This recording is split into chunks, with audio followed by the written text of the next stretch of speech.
Assalamualaikum warahmatullahi wabarakatuh. Jumpa lagi teman.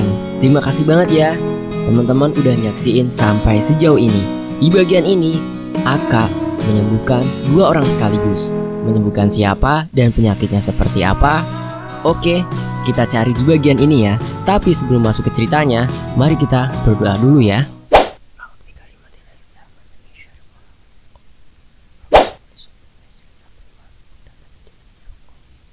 Bismillahirrahmanirrahim. Allahumma sholli ala Sayyidina Muhammad sallallahu alaihi wasallam. Oke, kita masuk ke ceritanya.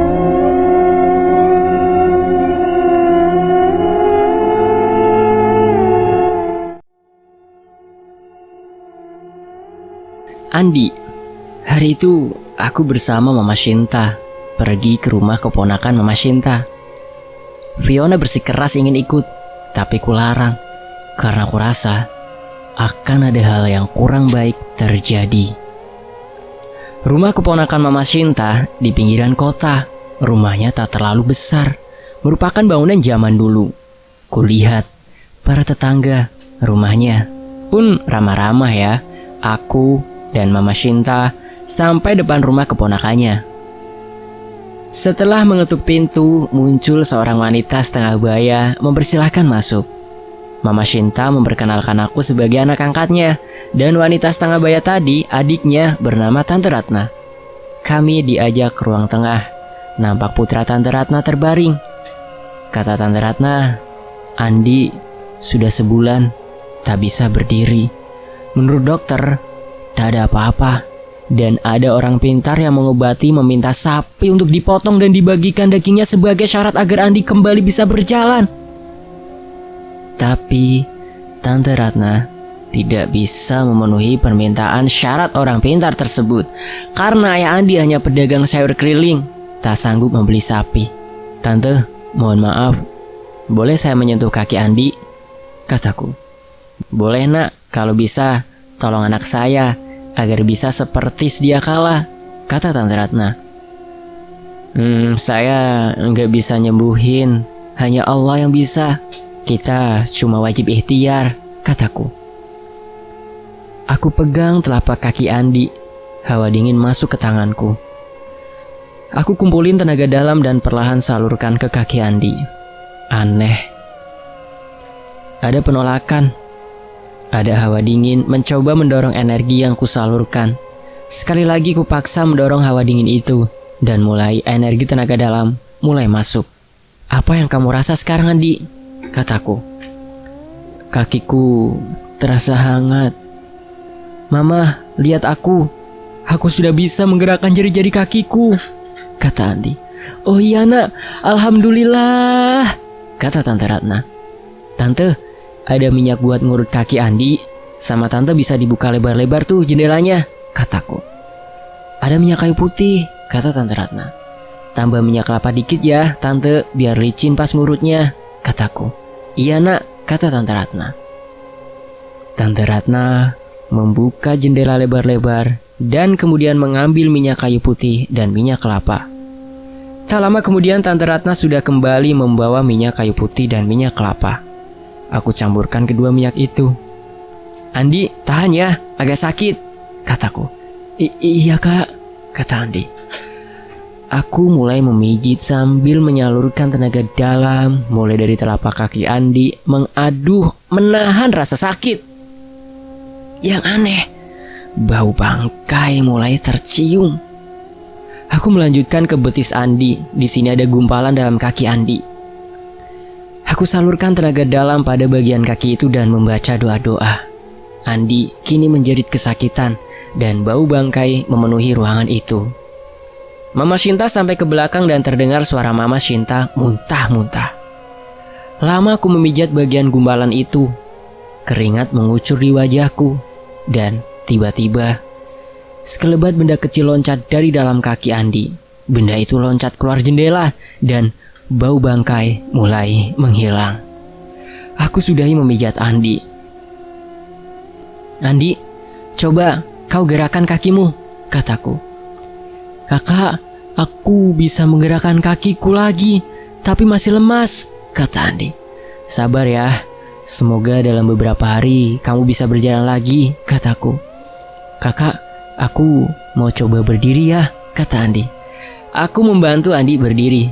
Andi bisa berdiri dan melangkah beberapa langkah, tapi karena masih lemas, Andi terduduk di kursi. Sabar ya Andi, sekarang banyak istirahat. Jangan lupa latihan jalan lagi, kataku. Nah, terima kasih banyak ya, kata Tante Ratna.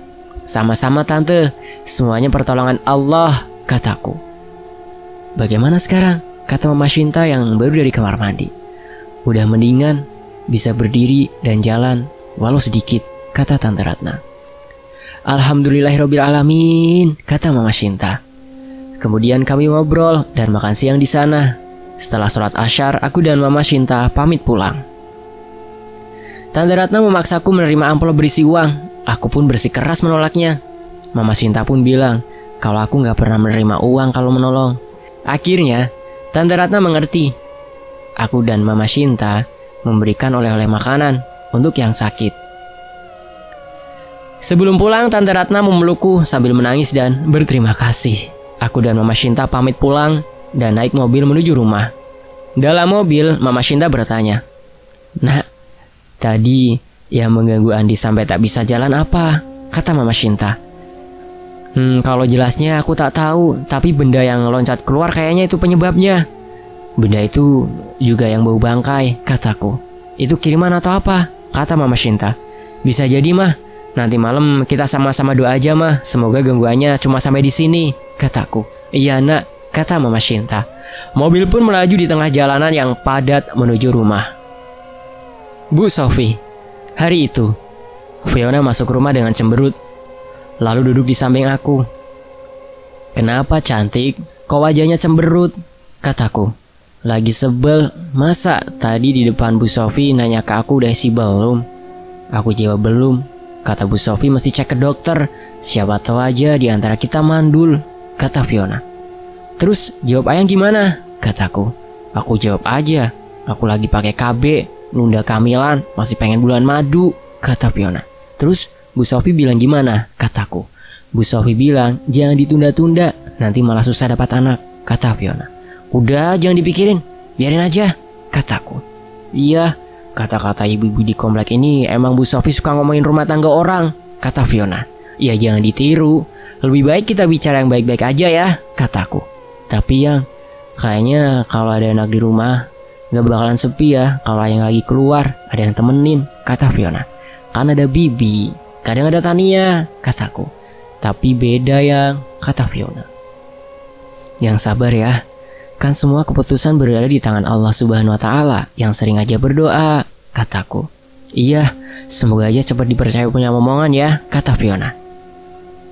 Bibi masuk rumah dengan tergopoh-gopoh. "Ada apa sih Bi? Kok kayak yang panik gitu?" kataku. "Itu tadi Bu Sofi bertengkar sama yang orang yang lewat sini. Pas gak lama orang itu pergi, Bu Sofi teriak-teriak perutnya sakit," kata Bibi.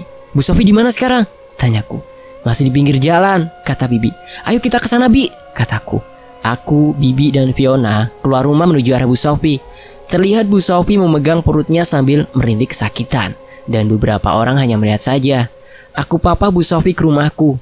Bu Sofi kududukan di kursi depan. Kusuruh Bibi mengambil air putih ke dalam. Bibi memberikan gelas berisi air putih. Aku berdoa, memohon pertolongan Allah dan kuberikan air putih pada Bu Sofi. Bu Sofi meminumnya.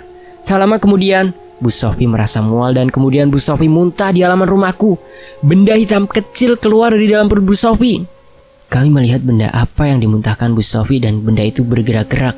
Ternyata benda kecil hitam itu binatang lintah. Kami semua kaget.